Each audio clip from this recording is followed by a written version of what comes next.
Hello అండి. నిన్నటి వీడియోకి కంటిన్యూయేషన్. నిన్న వీడియోలో నేనైతే చాలా మందిని రిక్వెస్ట్ చేశాననమాట.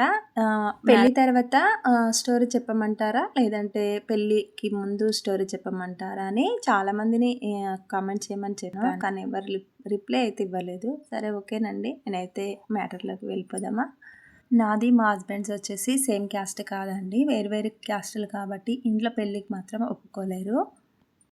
మేమిద్దరం కలిసి ఇంట్లో నుంచి అయితే వెళ్ళిపోయామనమాట. వెళ్ళిపోయి గుళ్ళో పెళ్లి చేసుకుందామని చెప్పేసి వెళ్ళైతే పోయాము. తర్వాత ఒక 1 డే తర్వాత మా వాళ్ళైతే వెతికి మమ్మల్నయితే తీసుకొచ్చిర్రు.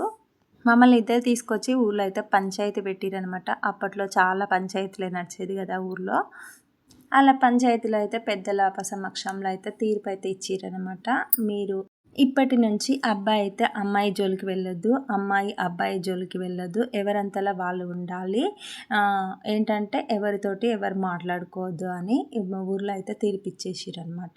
అంటే పంచాయతీ దగ్గరికి మా హస్బెండ్ నేను ఒక్కరినే తీసుకెళ్ళిర్రు, నన్ను అయితే తీసుకెళ్ళలేదనమాట. నేనైతే మా ఇంట్లోనే ఉన్నాను. మా హస్బెండ్ వచ్చేసి పంచాయతీ దగ్గరికి అయితే వెళ్ళిండు. ఈ విషయం అయితే అందరి సమక్షంలో మా పెద్దలకు కానీ వాళ్ళ పెద్దలు కానీ చెప్పిరనమాట. ఆ చెప్పిన నెక్స్ట్ డే నుంచి అయితే మా హస్బెండ్ అయితే కనిపించకుండా పోయిండు. ఎటు వెళ్ళిండో ఏంటో నాకైతే అస్సలు తెలియదు. నేనైతే అక్కడికి వెళ్ళలేదు కదా, నాకైతే ఆ విషయం అయితే తెలియదు అనమాట. సో నేను వచ్చేసి ఒక 1 వీక్ అయిన తర్వాత నన్ను కూడా మా అమ్మమ్మ వాళ్ళ ఇంటికి అయితే పంపించేశారు.